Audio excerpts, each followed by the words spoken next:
درود دوستان گرامی، اگر مایلید با 2 متر پارچه عرض 150 این مدل پیراهن زیبا را برای خودتون بدوزید، با من همراه باشید. اگه خواستید کلی آموزش‌های قبلی و بعدی را هم داشته باشید، کانال را سابسکرایب و زنگوله را هم انتخاب بکنید و لایک هم یادتون باشه. برای تهیه این مدل پیراهن به الگوی بالاتنه جلو با پنس زیر سینه و کنفرماسیون و الگوی بالاتنه پشت سایز خودتون تا روی خط باسن بزرگ نیاز داریم.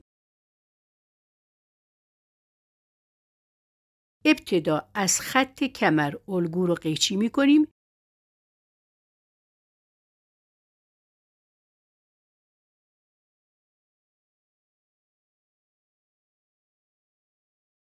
سپس از خط کارور جلو 2 سانتی متر پایین اومده و هلال عصایی رو تا روی نوک سینه رسم و قیچی می‌کنیم.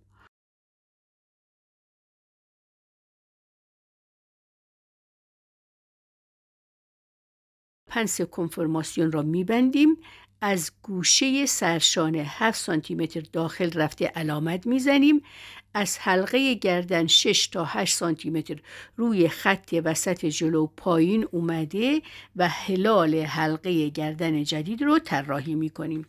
روی این قسمت به پهنای 2.5 سانتی متر برش دور حلقه گردن جلو رو جدا کرده و قیچی میکنیم. از گوشه حلقه گردن در وسط جلو 2.5 سانتی متر داخل رفته و به بلندی 4 تا 5 سانتی متر مثلث به دست آمده را قیچی و دورریز می‌کنیم. از گوشه سرشانه 8 تا 10 سانتی متر پایین میایم روی بازو و به خط کارور وصل و کمی اونو هلال می‌کنیم.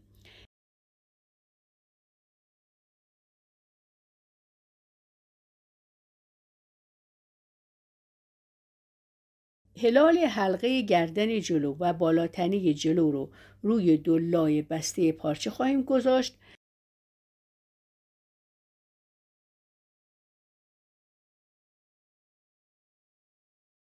قسمت برش عصایی بالاتنه هم روی 2 لای باز پارچه قرار خواهد گرفت. از گوشه حلقه گردن پشت به همان اندازه‌ای که روی سرشانه جلو پایین اومدیم در نظر میگیریم منهای 2.5 سانتی متر و حلقه گردن جدید رو روی بالاتنه پشت رسم میکنیم. از گوشه سرشانه هم 8 تا 10 سانتی متر روی بازو پایین میایم، به کارور وصل میکنیم و کمی هلالش میکنیم.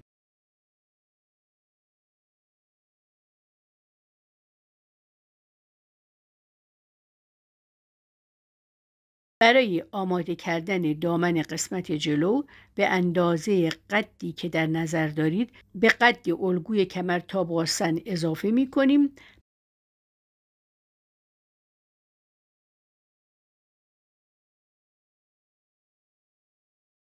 پنس رو می بندیم و پای دامن رو عوضمان می دیم. خط پهلو و خط وسط جلو رو هم به دلخواه گشاد می کنیم.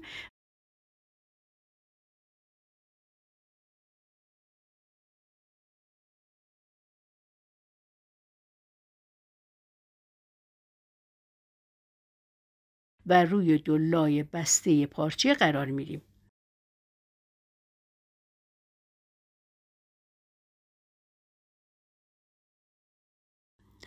برای قسمت پشت دامن هم همین کار را تکرار میکنیم. میتونین خط وسط پشت رو روی 2 لای باز پارچه بذارین تا بتونیم روی اون زیپ بدوزیم.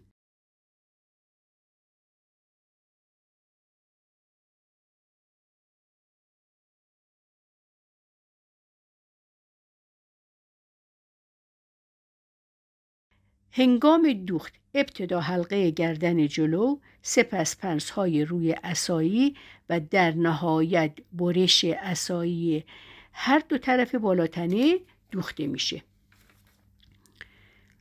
خط وسط بالاتنه پشت زیب میخوره.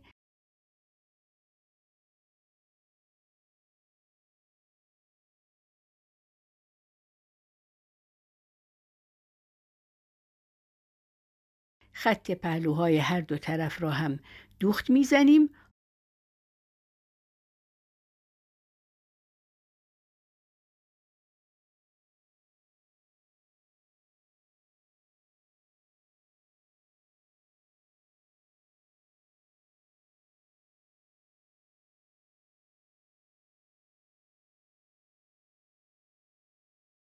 حالا بالاتنه آماده است.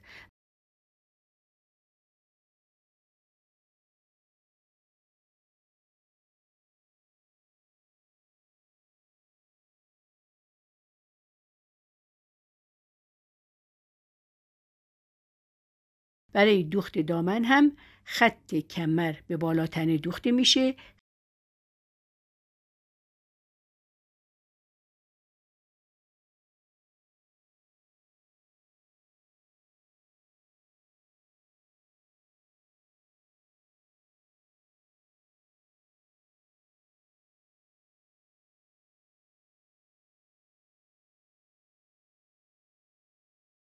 خط پهلوهای دامن را هم میدوزیم.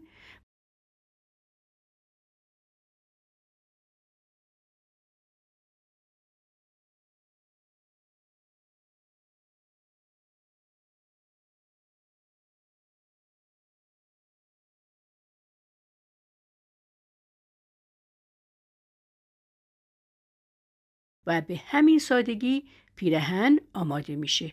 امیدوارم که مورد استفادهتون قرار بگیره. نظرات و پیشنهاداتتون رو کامنت بکنید و لایک هم یادتون باشه.